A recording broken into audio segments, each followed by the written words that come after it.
Bom dia, graça e paz a todos, irmãos. Vamos dar continuidade ao nosso estudo expositivo dos evangelhos em harmonia dos 4 evangelhos. Nós estamos no livro de Lucas ainda, nesse período introdutório sobre o nascimento de Jesus e João Batista, né? Nós vimos o anjo anunciando para Zacarias e Isabel o nascimento de João Batista. Depois vimos o anjo anunciando para Maria sobre o nascimento de Jesus na aula passada, né? E antes tínhamos feito uma introdução geral sobre o assunto. Então hoje vamos começar com Lucas capítulo 1, versículo 38. Lucas 1, 38, que é o finalzinho então da conversa de Maria com o anjo Gabriel, né? O anjo acabou de explicar para ela como é que ela vai ficar grávida pelo poder de Deus, do Espírito Santo, né? E o anjo também termina ali a conversa, a parte dele da conversa, dizendo no versículo 36: eis que também Isabel, tua prima, concebeu um filho em sua velhice, e é este o 6º mês para aquela que era chamada estéril, porque para Deus nada é impossível. Então ele dá assim como eu falei, Maria não pediu sinal, né? Ela não pediu sinal de que aquilo iria se cumprir, mas o anjo deu um sinal sem ela pedir. Ele falou: olha, Isabel ficou grávida mesmo depois de velha, ela era estéril, a vida inteira estéril, e agora já na sua velhice ela conseguiu conceber um filho, né? E nós temos então aqui, isso serve como sinal para Maria, né? Apesar de ela não ter pedido, né? É um sinal de que para Deus nada é impossível. Pode ficar tranquila, você vai sim também ficar grávida do Espírito Santo. Versículo 38, e disse então Maria: eis aqui a serva do Senhor, cumpra-se em mim segundo a tua palavra. E o anjo ausentou-se dela. Vamos orar aqui, fazer uma pausa para a gente pedir a bênção para esse estudo. Nosso Deus, eu te peço nesse momento, assim como o irmão Rubens fez, que o Senhor possa nos instruir durante o estudo e refletirmos sobre os cânticos aqui que são mencionados, tanto de Maria como de Zacarias, no final desse capítulo de Lucas, exaltando ao Senhor pelo teu plano em revelar o teu amor ao mundo, à humanidade, enviando o teu Filho Jesus para nos salvar. Obrigado, Senhor, por essa dádiva, obrigado pelo presente que nós temos em Jesus Cristo, nossa única esperança verdadeira, aquele que nos resgatou e que tem prometido um lugar para nós ao teu lado. Abençoa, Senhor, os irmãos que estão aqui presentes, que possa ser um culto proveitoso para nós e também para as crianças na sua sala. Em nome de Jesus, amém.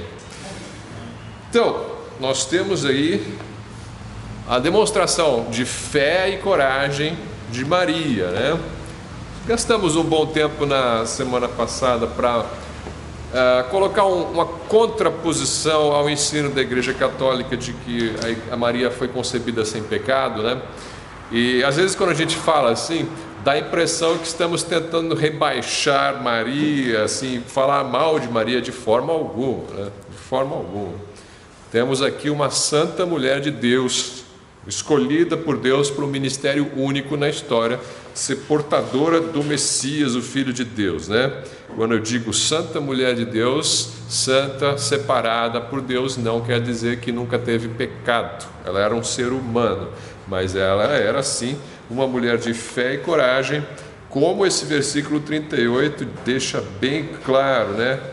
Eis aqui a serva do Senhor. Ela creu, mesmo só com a palavra do anjo, né? E eis aqui a serva do Senhor, cumpra-se em mim segundo a tua palavra. Então, percebe-se a fé da Maria, em crer naquilo que era impossível. Uma virgem jamais concebeu, né? Jamais concebeu.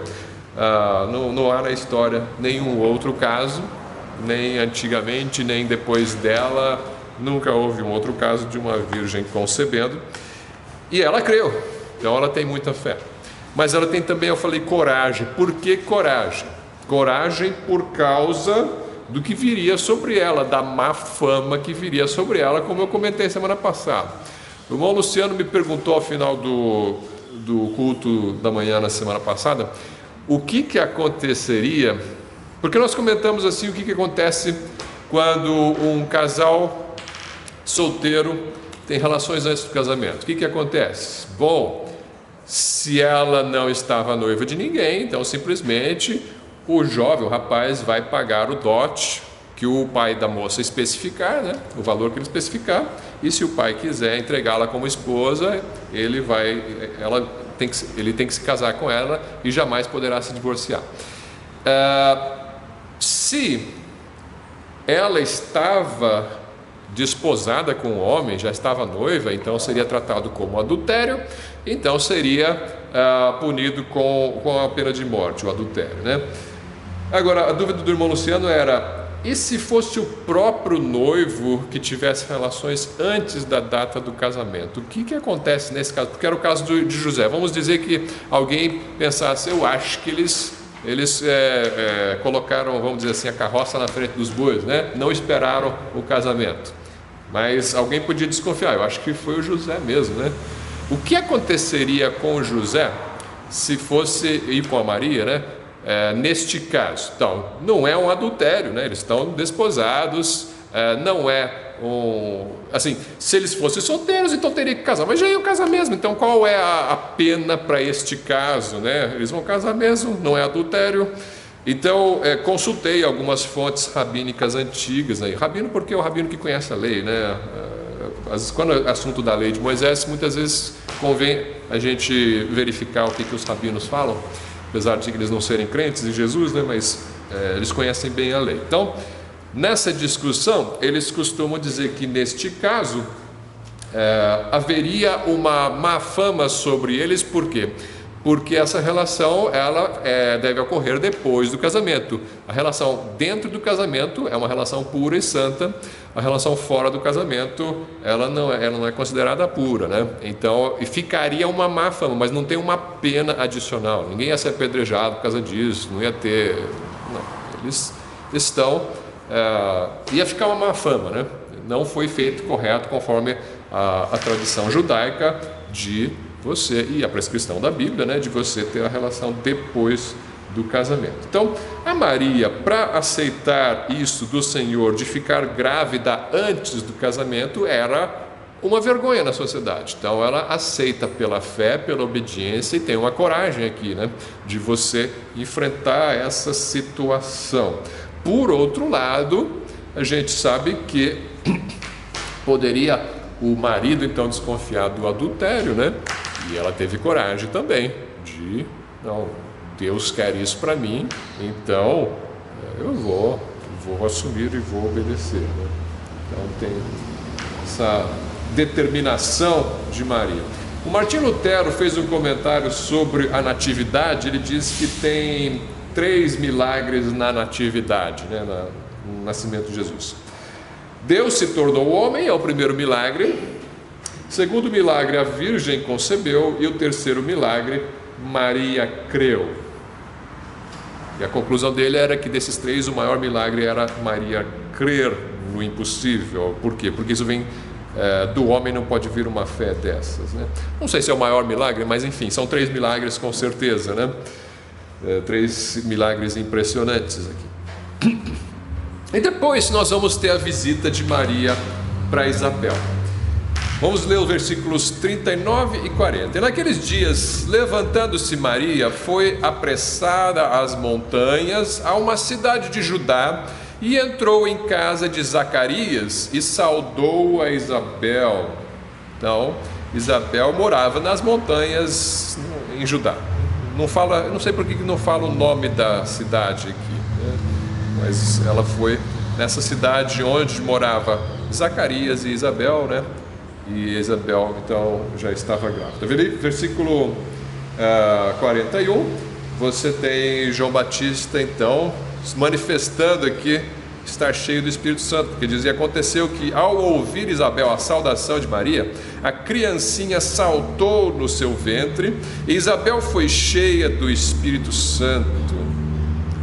Aqui mostra, assim, a gente leu anteriormente, né, na semana passada, no versículo 17, que é o 17?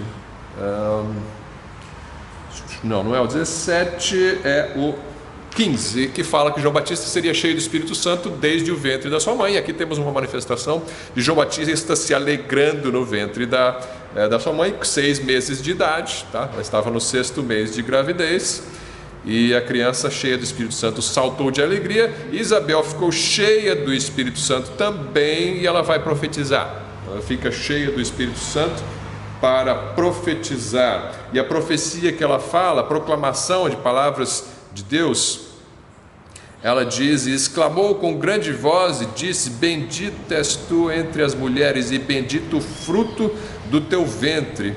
E de onde me provém isto a mim, que venha visitar-me a mãe do meu Senhor? Bendiz aí Maria, né?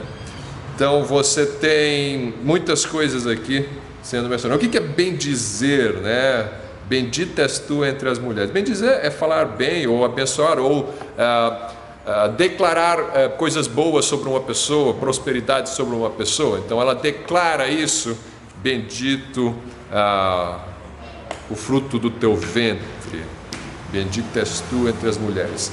Os irmãos vão reconhecer, vão identificar isso como sendo parte da oração da Ave Maria, né?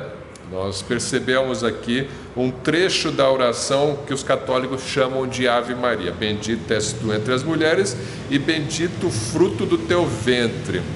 Até hoje, por alguma razão, as mulheres, quando veem que alguém ficou grávida de um menino, falam bendito fruto, né? Eu nunca entendi muito bem o porquê dessa expressão, quando é filho homem exclusivamente, né? Mas aqui tem um propósito particular do bendito fruto, que é o Messias, né? Messias é só um na história, né? Só teve uma vez o Filho de Deus vindo ao mundo, o Salvador do mundo vindo, né? Então, nesse caso, quando ela fala bendito o fruto do teu ventre, ela sabe o que está falando. Ela sabe que é o Messias que está no ventre de Maria, né? Como é que ela sabe isso? Como é que ela sabe? Porque a Maria, então, acabou de receber uma notícia do anjo: você vai ficar grávida. E depois fala assim: naqueles dias a Maria foi lá visitar. Será que quantos dias se passaram? Eu não sei quantos dias se passaram, mas ela já estava grávida nesse momento. Então aqui o Espírito Santo já veio sobre Maria, já produziu o embrião ali, né, no ventre de Maria. Ela já tem o Senhor Jesus Cristo no seu ventre. Não sabemos quantos dias de vida Jesus tem, mas sabemos que ela já está grávida. Provavelmente o anjo já falou com José, né? Olha, não temas receber Maria, porque o que ela tem no seu ventre é do Espírito Santo. Provavelmente, o que aconteceu? Talvez ele percebeu que Maria parou de menstruar, não sei o que aconteceu para ele já. Por quê? Porque Maria vai ficar 3 meses aqui na casa de Isabel, né? Ela vai ficar 3 meses. Então, eu não sei se foi durante esse período de 3 meses que José ficou sabendo que a Maria estava grávida, ou se foi antes. Isso eu não posso afirmar, mas eu sei que passaram-se alguns dias depois dela ficar grávida, do anjo anunciar, e ela já estava grávida, porque Isabel já fala: ó, bendito o fruto do teu ventre. Já fala como se ela tivesse de fato um menino no seu ventre, né? Bendita és tu entre as mulheres. Eu mencionei a oração da Ave Maria. É bom a gente pensar, então, nós vimos na semana passada um pouco da oração da Ave Maria no versículo 28, quando ele fala: salve agraciado, o Senhor é contigo, bendita és tu entre as mulheres. Então você tem um pedaço da reza da Ave Maria no versículo 28, o anjo Gabriel falando com Maria, e você tem um pedaço da reza falando aqui no versículo 42. Nós não rezamos a Ave Maria, não entendemos de forma alguma que isso seja bíblico, tá? E já mencionamos que orações na Bíblia são somente dirigidas a Deus, a mais ninguém.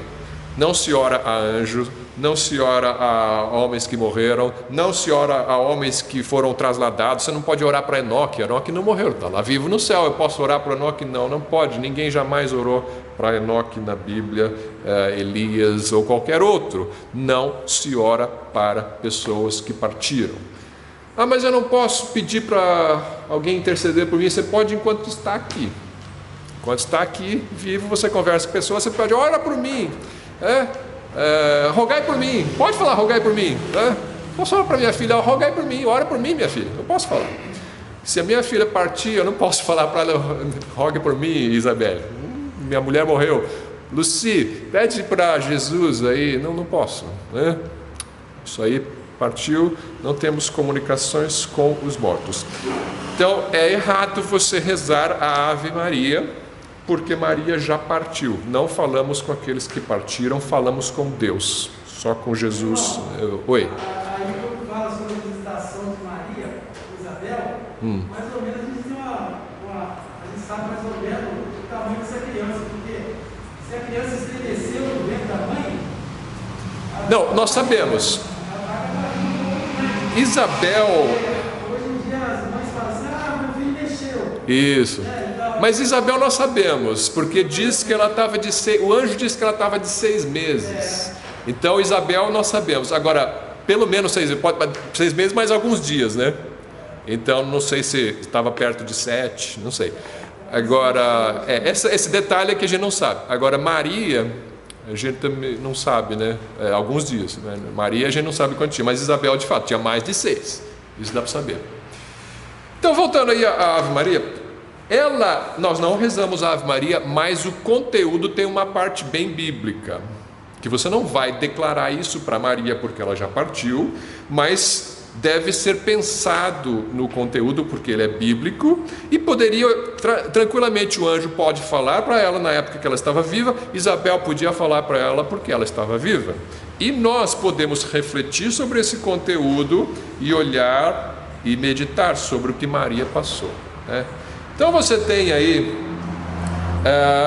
Ave Maria cheia de... Eu vou ler a declaração, a oração da Ave Maria, para vocês perceberem, compararem contexto e virem o que está na Bíblia e o que não está na Bíblia. Vamos fazer esse exercício. Eu não estou rezando não, né? Amanhã vai alguém pegar um pedaço do vídeo que está na internet, vai cortar só ó, tá vendo, o Érico está rezando a Ave Maria, né? Então, não estou rezando a Ave Maria, vou só ler aqui para meditarmos, para ver qual a parte bíblica, qual que não é. Ave Maria, cheia de graça, o Senhor é convosco. Bendita sois vós entre as mulheres, e bendito é o fruto do vosso ventre, Jesus. Santa Maria, Mãe de Deus, rogai por nós pecadores, agora e na hora da nossa morte. Amém. Tá? Esta é a reza da Ave Maria, pelo menos uma das traduções é assim. E vamos ver, tem uma parte que está na Bíblia. Como eu falei, não é só porque está na Bíblia que você vai repetir para ela, porque ela já partiu, mas está na Bíblia um conteúdo para nós meditarmos. Ave Maria cheia de graça, já mencionei na semana passada, isso está em Lucas 1:28. Esse ave é a mesma coisa que o salve que está na nossa tradução aqui, é uma saudação, né?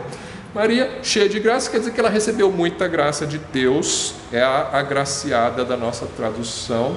O Senhor é convosco, o Senhor é contigo, diz a minha tradução aqui, é a mesma coisa, né? Bendita és tu entre as mulheres. Então, todo esse pedaço aqui está na Bíblia. Não é uma oração para hoje, mas ela é verdade. Maria foi agraciada, o Senhor foi com Maria e ela foi bendita entre as mulheres. Ela foi a única da história a ser portadora do Messias em seu ventre. Tudo isso está na Bíblia. Essa última parte, bendita és tu entre as mulheres, é repetida por Isabel. A Isabel repete isso no versículo 42. Ela começa o seu cântico, isso é um cântico, né? Ela começa falando, bendita és tu entre as mulheres. Uma outra mulher mais velha, prima dela, prima mais velha, né? Falando para uma adolescente, bendita és tu entre as mulheres, e bendito o fruto do teu ventre, que está também na reza da Ave Maria, Jesus Cristo é bendito. Ela está declarando bênçãos e prosperidades sobre Jesus que está no ventre de Maria. Então essa parte toda é bíblica e verdadeira. No versículo, então, em seguida, ela vai falar, e de onde, assim, vamos pensar, então, a primeira parte as primeiras linhas da reza está na Bíblia. Depois, a segunda parte não está na Bíblia, que diz assim: Santa Maria, Mãe de Deus, rogai por nós, pecadores, agora e na hora da nossa morte. Amém. Essa parte você não vai encontrar na Bíblia, apesar de que a primeira frase, Santa Maria, Mãe de Deus, ela tem um fundo neste versículo de 43. Versículo 43, Isabel fala assim: e de onde me provém isto a mim, que venha visitar minha mãe de meu Senhor? Então Maria é a mãe do Senhor. Quem é o Senhor? Senhor, o meu Senhor. Um bebê, um embrião é seu Senhor? Sim, ela sabe que ela recebeu do Espírito Santo já a iluminação de que esse embrião que está no ventre de Maria é o Senhor. É o Senhor. Aquele Adonai do Velho Testamento, né? O Kyrios aqui do grego, ele é o Senhor. Senhor aqui não é simplesmente muito bom dia, Senhor, tudo bem com o Senhor? Não é isso que está falando, né? É o meu Senhor. O meu dono está aí no teu ventre, né? Eu sou escrava, serva desse que está aí dentro. Ela sabe que quem está ali é o Filho de Deus. Ela está chamando aquela criança de Deus. Então, nesse sentido, os católicos, eles extrapolam isso, porque eles acham que Maria está hoje no céu agindo como se fosse a mãe de Deus. Isso não creio de forma alguma. Ela é serva do Senhor. Mas aqui na terra ela foi a mãe de Deus. O fato de ela trazer Deus no seu ventre, o Filho de Deus, Deus o Filho, ela é Santa Maria, não no sentido de santa sem nunca ter pecado, mas santa de ter sido escolhida por Deus e de ter Deus no seu ventre, sim.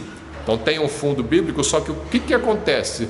Por causa da verdade dela ser a mãe de Deus, eles criaram uma idolatria. O pecado aqui de Roma é a idolatria, de você idolatrar esta mulher porque ela foi a mãe de Deus. Tá? Este é o... Obrigado, mano. Então, veja bem que você pode pegar uma verdade bíblica e usar ela erradamente. Maria foi sim uma santa mulher de Deus escolhida por Deus e foi mãe de Deus. Mas ela não pode ser idolatrada, porque em momento algum na Bíblia ela é idolatrada. Em momento não existe na Bíblia culto de o que eles chamam de hiperdulia, né? Hiperveneração. Não existe. Pode procurar.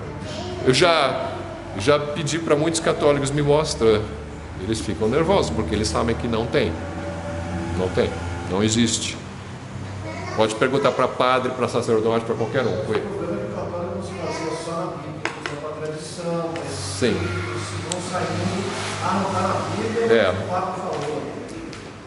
Toda essa parte final, Santa Maria, Mãe de Deus, rogai por nós.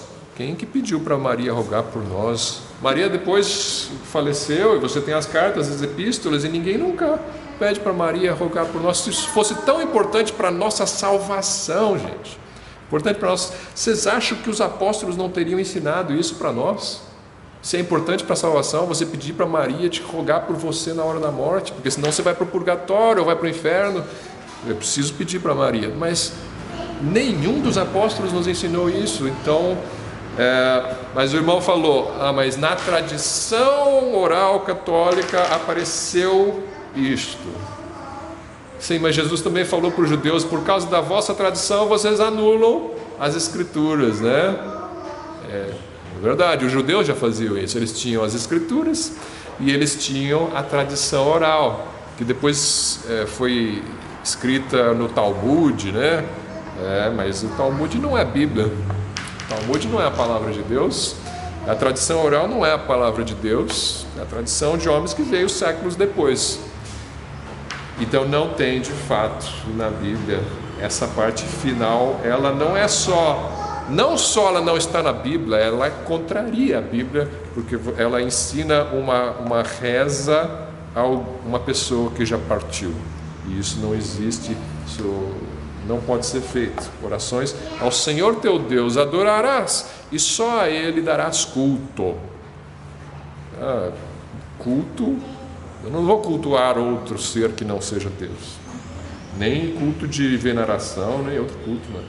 Fazer imagens e prostrar perante elas, e fazer votos e pagar promessas perante imagens dessas pessoas santas de Deus que partiram, né? Bom, então é isso. Eles estão invalidando, sim, por meio de um culto idólatra. Não gostam de admitir isso, evidentemente, mas estão, infelizmente, praticando um culto idólatra a Maria, que não tem nada a ver com isso, né? Ela vai, no seu próprio cântico, mostrar que ela não tem esta atitude. Então vamos ver o cântico aí de Maria agora, o chamado Magnificat. Versículo 45. Bem-aventurada, agora nós temos, antes do Magnificat, né, a Isabel fala: bem-aventurada a que creu, pois hão de cumprir-se as coisas que da parte do Senhor lhe foram ditas. E disse então Maria: a minha alma engrandece ao Senhor, e o meu espírito se alegra em Deus meu Salvador, porque atentou na baixeza ou na humildade de sua serva. Pois eis que desde agora todas as gerações me chamarão bem-aventurada, porque me fez grandes coisas o poderoso, e santo é o seu nome. A sua misericórdia é de geração em geração sobre os que o temem. Com o seu braço agiu valorosamente, dissipou os soberbos no pensamento de seus corações, depôs dos tronos os poderosos e elevou os humildes. Encheu de bens os famintos e despediu vazios os ricos. Auxiliou a Israel seu servo, recordando-se da sua misericórdia, como falou a nossos pais para com Abraão e sua posteridade para sempre. Então está aí o final do Magnificat. O nome desse cântico é Magnificat, por quê? Porque na Bíblia em latim, a tradução para o latim, a Vulgata, ela começa com a palavra Magnificat, que é esse 45 aí, ou 47, né? O meu espírito se alegra em Deus, não, é o 46. Minha alma engrandece ao Senhor. Engrandece em latim é o Magnificat. O meu espírito magnifica o Senhor, né? Então recebeu tradicionalmente o nome de Magnificat, esse cântico de Maria. E você vê que é um cântico cheio de Bíblia, né? Essa era uma mulher que estudava a Bíblia, porque fala da aliança com Abraão, fala de restauração de Israel, fala do Messias, fala de um monte de coisa, fala de como Deus exalta os humildes e vai abater os soberbos e tudo mais, né? Então, tudo isso muito parecido, na verdade, com o cântico de Ana, que você vai encontrar lá em 1 Samuel, no primeiro capítulo, se não me engano, de 1 Samuel, tem o cântico de Ana, mãe de Samuel, né? Que também era estéril e concebeu. Então ela fala palavras, depois você pode ler ali, comparar o cântico de Ana com o cântico de Maria. Muito possivelmente Maria também se inspirou naquele cântico, né? Ela conhecia muito a Bíblia, a gente pode perceber isso claramente. E aí você tem essa saudação, né? Isabel saudando e Maria respondendo. O versículos 46 e 47, ela fala: o meu espírito se alegra em Deus, meu Salvador. Por que ela precisa de um Salvador? Se ela foi concebida sem pecado, por que ela precisa de um Salvador? Você percebe que ela tem consciência da necessidade de um Salvador. Ela não é salvadora, ela precisa de um Salvador, e ela percebe que o seu Salvador é Deus, né? Deus. Ela tem um Salvador. E ela fala que ela engrandece o Senhor, a alma engrandece o Senhor, no versículo 46, e no versículo 47 o espírito se alegra em Deus. Ela fala alma e espírito. Nesse texto aqui ela usa alma e espírito mais ou menos como sinônimo, aqui não faz muita distinção. Tem alguns textos na Bíblia que alma e espírito parecem ser usados com sentido diferente. Aqui está usando, é como se fosse a mesma coisa, duas palavras para representar o seu ser interior, não estou cabendo de alegria aqui, né? Por causa do meu Deus, meu Salvador. O que é um Salvador? Então, Deus nos salva do quê, né? Se você for olhar 2 Coríntios 2 Coríntios 5, então ela tem um Salvador. Salvador de quê? De tropeçar, cair, se machucar? Não é bem isso. Deus é o Salvador de Maria. 2 Coríntios, capítulo 5. Vamos ver o versículo 18 e 19. 2 Coríntios 5, vamos ver o 18. E tudo isto provém de Deus, que nos reconciliou consigo mesmo por Jesus Cristo e nos deu o ministério da reconciliação. Qual é o ministério da reconciliação? Isto é, Deus estava em Cristo reconciliando consigo o mundo, não lhes imputando os seus pecados, e pôs em nós a palavra da reconciliação. Salvação é isso aqui: Deus nos livrar dos nossos pecados, não nos imputando, quer dizer, não levando em conta os pecados que de fato nós temos, né? Os pecados do mundo. Isso é salvação e reconciliação. Então Maria tem isso daqui claro na sua mente, que Deus se reconciliou comigo, Ele não levou em conta os meus pecados. Ela agradece a Deus, seu Salvador, porque não imputou a ela os seus pecados. Com certeza não existe outro tipo de salvação. Pessoas que não têm pecados não precisam de um Salvador. Pessoas sem pecado não precisam. Os anjos não precisam ser salvos, os anjos que não pecaram. Os anjos que permaneceram com Deus, tem um grupo que foi com Satanás e não vai ser salvo, e tem um grupo que não foi com Satanás. Eles não precisam de Salvador. Jesus não morreu para salvar os anjos, Ele morreu para salvar nós, os seres humanos, raça caída. Não há salvação para os anjos caídos. Na Bíblia entendemos assim: ninguém morreu por eles, mas nós sim.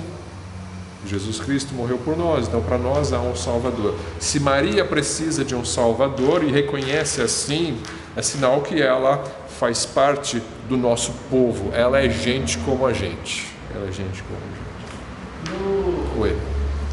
Em Mateus, quando o anjo fala com José, ele diz isso também, né?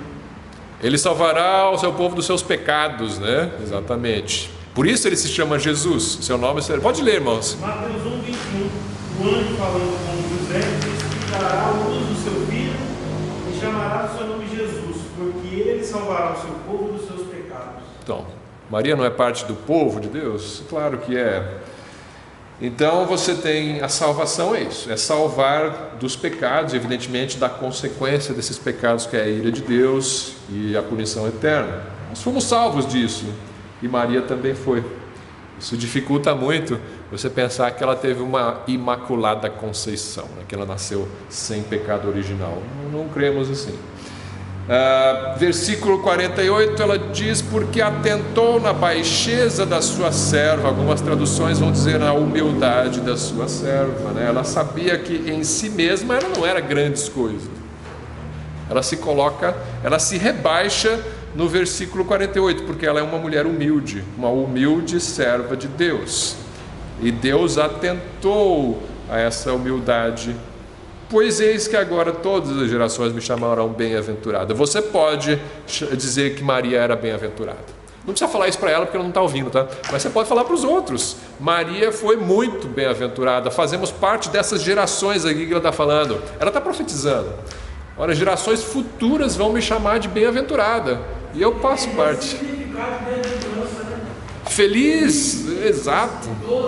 Exatamente. Nós devemos proclamar isso. Que Maria foi feliz, foi bem-aventurada, agraciada e bendita. Isso nós proclamamos sem nenhum problema, com muita alegria. E versículo 50: e a sua misericórdia é de geração em geração sobre os que o temem. Certamente ela estava debaixo dessa misericórdia também. Isso é uma citação do Salmo 103, versículo 17, na verdade. Tem muita teologia aqui contida nesse cântico de Maria. Tem gente que chegou a dizer, não foi Maria que cantou isso, foi Lucas que inventou isso aí e colocou. Pessoas que não creem na Bíblia, né? Não, porque isso aqui está muito elaborado, está muito erudito esse cântico, demonstra muito conhecimento bíblico. Maria era uma jovem adolescente, ela não ia saber essas coisas todas. Tem gente que não acredita na Bíblia, na inspiração da Bíblia, que fala isso. Não, isso aqui foi Lucas que inventou. Não foi Lucas que inventou, é porque Maria sabia a Bíblia mesmo. Eu não vou dizer que ela ia na escola dominical, porque não tinha, né? Mas ela sabia muito a Bíblia. Versículo 51 a 55, com o seu braço... Oi? Quando a Bíblia diz assim, nós enchemos do Espírito Santo, aí ele fala que o Espírito Santo vai, como se você estiver evangelizando, uma coisa vai te dar a palavra, né? Então, Sim. Maria levou esse conhecimento. Exato. O Espírito Santo, ela era cheia do Espírito Santo. Sim, claro, com certeza. Dentro do ser cheio do Espírito Santo, tem duas coisas, né? Tem as revelações que vêm para Isabel e para Maria aqui, né, direto para ela, mas tem também o conhecimento bíblico que o Espírito Santo traz à mente, né? Traz à memória, para usar na hora certa, com sabedoria. O Espírito Santo nos dá sabedoria. Oi? Que não tira a nossa responsabilidade de estudar a Bíblia, né? Pois é. Tem gente que acha que, então, já que ele dá, eu não vou estudar. E aí você pergunta, por que quem estuda, Deus dá mais do que para quem não estuda, né? É porque ele recorda aquilo que você estudou, né? Com o seu braço agiu, versículo 51, agiu, agora ela muda a descrição do seu cântico, ela dá uma mudança de direção no cântico. Ela vai começar a falar do seu povo Israel. Com seu braço agiu valorosamente, dissipou os soberbos no pensamento dos seus corações, depôs dos tronos os poderosos e elevou os humildes. Do que ela está falando? Que rei que foi deposto aqui quando Jesus foi concebido, né? Não, ela está olhando para o futuro. Ela sabe que esse filho vai ser o rei davídico. É isso que ela está pensando. Esse menino que está no meu ventre, ele vai ser o rei dos reis. Ele é da descendência de Davi. Ele vai depor os tronos e vai estabelecer o reino em Israel. Ela está pensando messianicamente aqui. Está pensando no reino em Israel.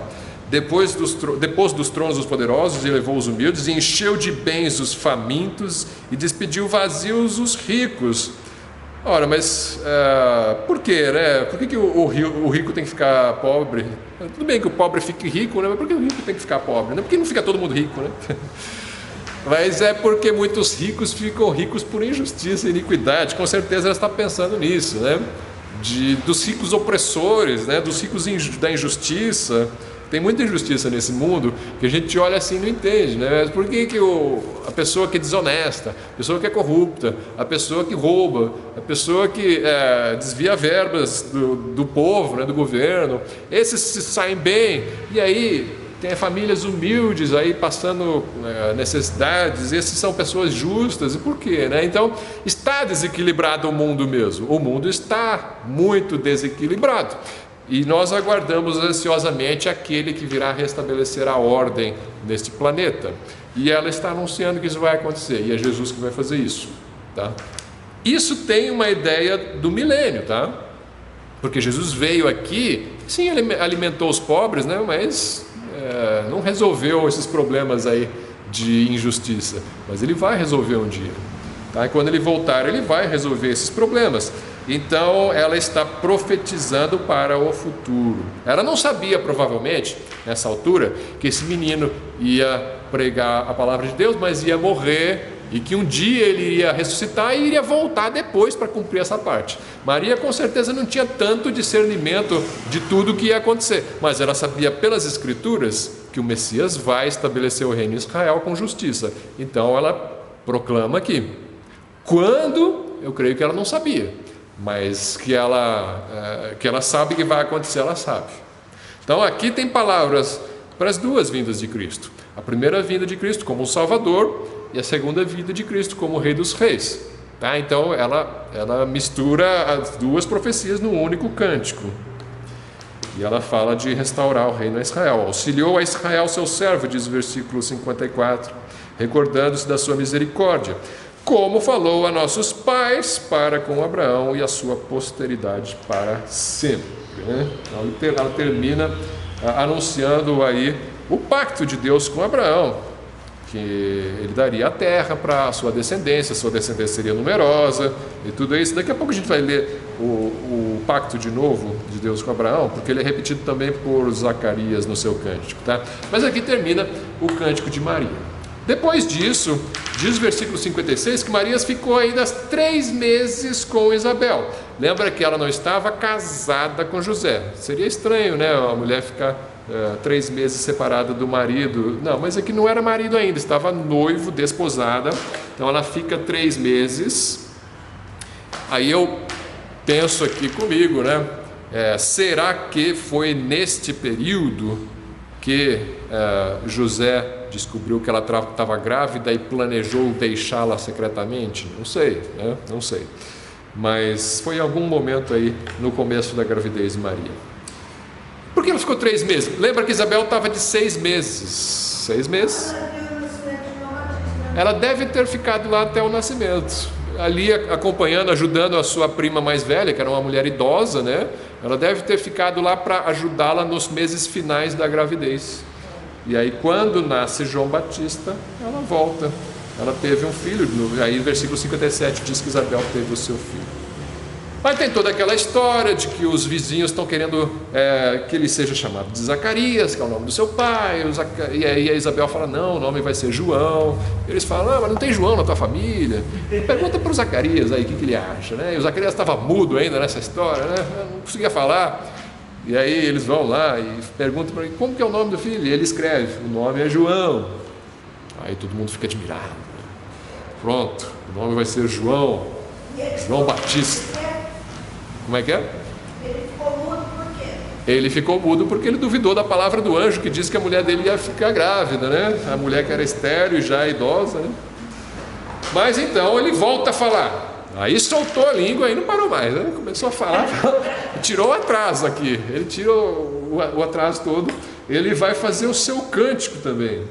O cântico de Zacarias, versículo 67. E Zacarias, seu pai, o pai de João Batista, né? Quando ele nasceu, foi cheio do Espírito Santo e profetizou, dizendo, novamente, pessoa na palavra de Deus, quando fica cheia do Espírito Santo, nesses textos, é para profetizar, é para anunciar a palavra de Deus. Bem, aí vai cantar, não sei se tinha melodia, a gente chama de cântico, né? Mas talvez foi uma poesia, não quer dizer que tinha melodia, mas assim, o formato é de uma poesia, dizem os entendidos em literatura hebraica e grega, né? Você tem aí na Bíblia vários cânticos. Então você tem aqui um cântico de Zacarias que é chamado em latim de Benedictus. Na Bíblia em latim, Benedictus é a primeira palavra deste cântico, que começa no versículo 68 e você vai entender por que Benedictus, porque a primeira palavra é bendito. Bendito é o nome do Benê, irmão Benê, irmão Benedictus. Irmão Benedictus, ou bendito é a mesma coisa, mesmo significado, né? Então está aqui, o irmão Benê começa o cântico de Zacarias. Bendito o Senhor Deus de Israel, porque visitou e remiu o seu povo, e nos levantou uma salvação poderosa na casa de Davi, seu servo, como falou pela boca dos seus santos profetas desde o princípio do mundo, para nos livrar dos nossos inimigos e da mão de todos os que nos odeiam, para manifestar misericórdia a nossos pais e lembrar-se da sua santa aliança e do juramento que jurou a Abraão, nosso pai, de conceder-nos que, libertados da mão de nossos inimigos, os serviríamos sem temor, em santidade e justiça perante Ele todos os dias da nossa vida. E tu, ó menino, serás chamado o profeta do Altíssimo, porque hás de ir ante a face do Senhor e a preparar os seus caminhos, para dar ao seu povo conhecimento da salvação, da remissão dos seus pecados, pelas entranhas da misericórdia do nosso Deus, com que o oriente do alto nos visitou, para iluminar aos que estão assentados em trevas e na sombra da morte, a fim de dirigir os nossos pés pelo caminho da paz. E aí ele termina dizendo que o menino crescia e se robustecia em espírito e esteve nos desertos até o dia em que havia de mostrar-se a Israel. Você vê que é um cântico mais longo, também saturado de teologia, saturado de Bíblia, cheio de Bíblia, né? De verdades das promessas do Antigo Testamento.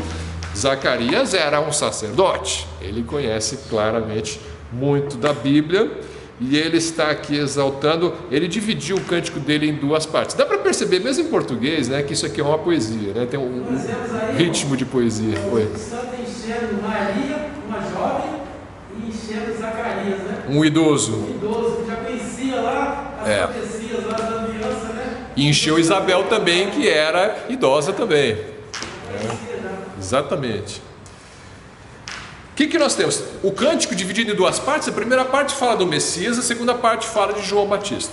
Nós sabemos que a primeira parte ele não menciona o nome de Jesus aqui, mas nós sabemos que ele está falando do Messias, porque está falando do Salvador da casa de Davi, versículo 69. Ele fala da remissão do povo. 69 é a casa de Davi. João Batista não é casa de Davi, João Batista é casa de Levi, lembra disso? Zacarias é sacerdote, é levita. Jesus é Davi, é rei. Casa de Davi é casa dos reis, casa de Levi, casa dos sacerdotes. Jesus acaba sendo sacerdote, profeta e rei, né? Ele une os três ofícios, mas ele não é da casa de Levi, ele é da casa de Davi. E aí você tem, então, ele começa falando sobre Jesus, né? Cheio do Espírito Santo, vai falar o Benedictus. Você tem nos versículos 70 e 71, ele fala assim, como falou, ele começa falando de remissão do povo, né, versículo 68. O que é remissão? Remir o povo. Bendito o Senhor Deus de Israel, porque visitou e remiu o seu povo. O que é remir? Ninguém sabe?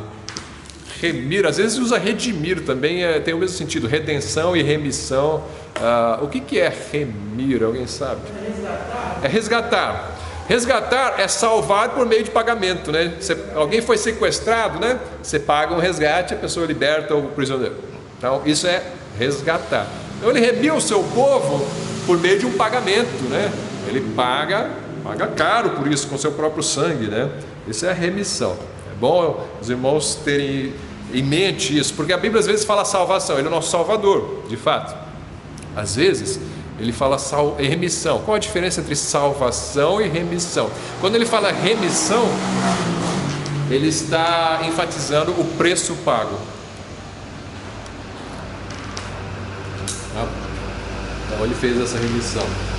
Fala do reino davídico, né? Para nos livrar dos nossos inimigos, da mão de todos os que nos odeiam, para manifestar misericórdia a nossos pais, e lembrar-se da santa aliança e do juramento que jurou a Abraão, nosso pai. Ele é judeu, descendência de Abraão, tem uma promessa. Eu falei que eu ia ler, os irmãos conhecem a promessa para Abraão, não vou ler. A promessa tem algumas partes, né? Vai multiplicar grandemente a sua descendência, né? Será como as estrelas do céu, como a areia do mar.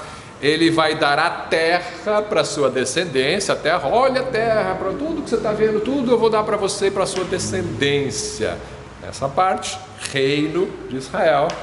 E em ti serão benditas todas as famílias da terra. Então ele está aí pensando nessas bênçãos de Abraão. A bênção de Abraão, Gênesis 12 e outros também capítulos de Gênesis falam sobre isso. E isso foi dado à nação de Israel, em promessa, só que não estavam desfrutando ainda. Porque tinha aqueles que nos odeiam. Quem são os que nos odeiam aqui? Bom, os que dominam sobre nós, os romanos, os pagãos. Eles estavam ali na terra, né? Em parte o povo estava ocupando a terra, mas debaixo do governo romano. O anseio de Israel era a soberania nacional. Com certeza, Zacarias pensa, ele pode estar pensando na sua salvação pessoal também, mas ele, invocando aí as alianças com o povo, ele deve estar pensando também na soberania nacional de Israel, deve ter isso em mente também. Versículos 74, de conceder-nos libertados da mão dos nossos inimigos, os romanos, né? Os serviríamos sem temor. Eles tinham temor de servir a Deus. Tem coisa que era da lei e que os romanos não deixavam, né? Porque os romanos têm a lei deles. Os judeus não poderiam praticar a sua lei inclusive as penas capitais que estão na lei, eles não poderiam praticar e exercer com liberdade, porque os romanos dominavam sobre eles. Então, ele está olhando para um tempo em que poderíamos servir a Deus sem esse temor. Foi aí que Jesus disse para os judeus: Abraão viu meu dia e se alegrou. Ele fala isso também, né? Quando que Abraão viu o seu dia e se alegrou, né? Não sei quando foi isso, né? Mas ele disse, Abraão viu o meu dia e se alegrou. Pode ser que seja no caso que ele ia sacrificar Isaac e Deus proveu um cordeiro no lugar de Isaac, né? Então, isso daqui fala muito para Israel, mas fala para nós também, né? Por quê? Se você for pensar, essas coisas de Israel não aconteceram ainda, nós queremos que vão acontecer lá no milênio, né? Fim dos tempos, aí, restauração do reino de Israel. Para nós, Jesus fez isso já no período da igreja de uma maneira espiritual. Existe um aspecto coletivo da salvação, em que os povos serão salvos, a nação será salva, o reino de Davi será restaurado. Mas existe um aspecto individual, pessoal, interior, que esse sim já aconteceu. Ele não está tão claro aqui nessa passagem, né? Essa passagem é mais sobre Israel, mas essas coisas que são mencionadas para Israel acontecem também conosco de uma maneira espiritual. Por quê? Nós somos remidos dos nossos inimigos. Nós somos remidos dos nossos inimigos, né? Deus nos visitou. João 3,16 diz que Deus amou o mundo e enviou o seu Filho. Então Deus nos visitou para a nossa salvação e nos remiu. Colossenses 1,14 fala que Ele já nos remiu.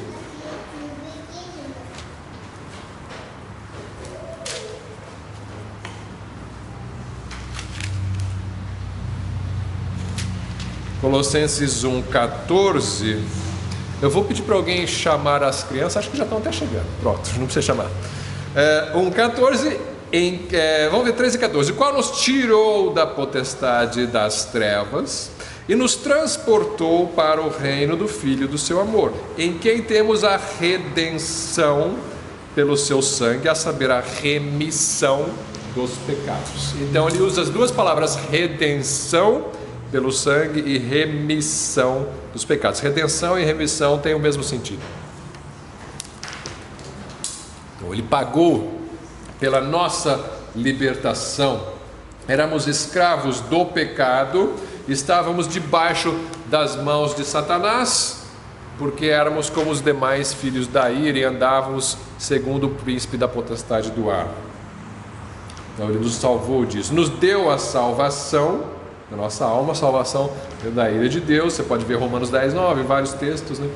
Nos salvou para nos livrar dos nossos inimigos. Esse é um texto forte, porque está no cântico de Zacarias, que Ele vai nos livrar dos nossos inimigos, e tem vitória sobre o inimigo.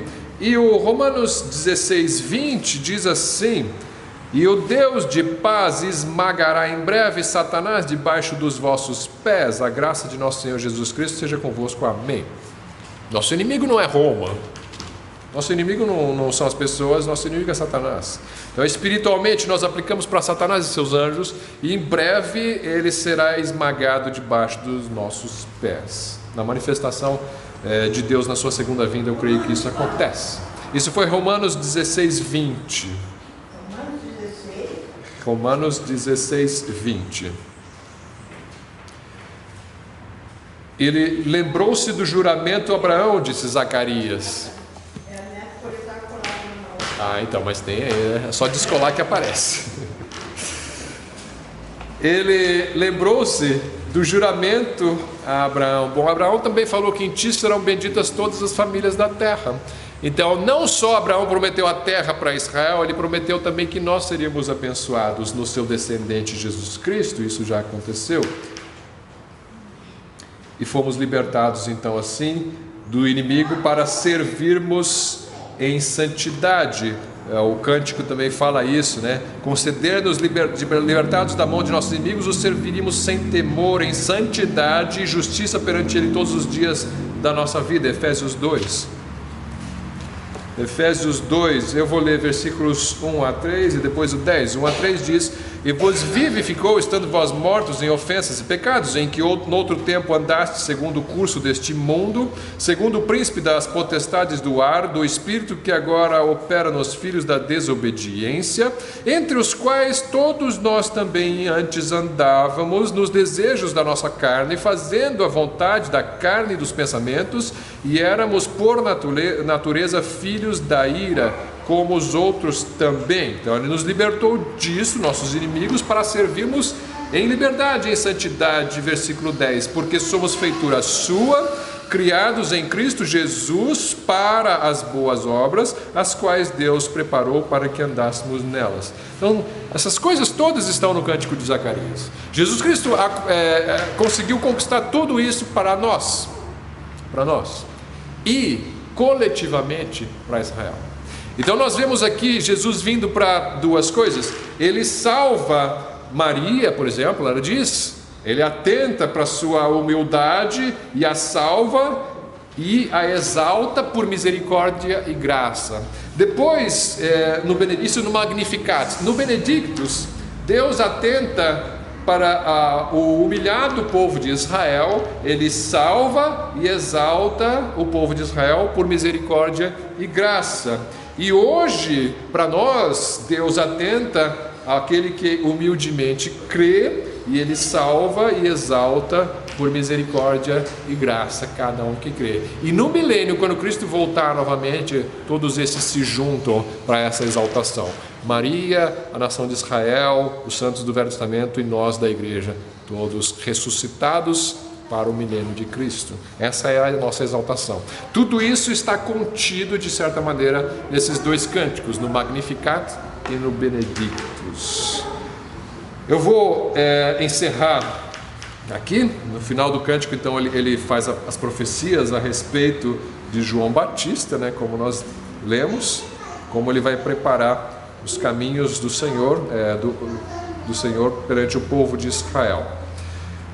Semana que vem, se Deus permitir, nós vamos estudar então, se você que tem aí a listinha dos textos que nós vamos estudar, nós vamos pegar as duas genealogias de Jesus e o nascimento de Jesus Cristo. Tem textos em Mateus e Lucas que você pode ler em casa esta semana, indicados aí na tabela, ok?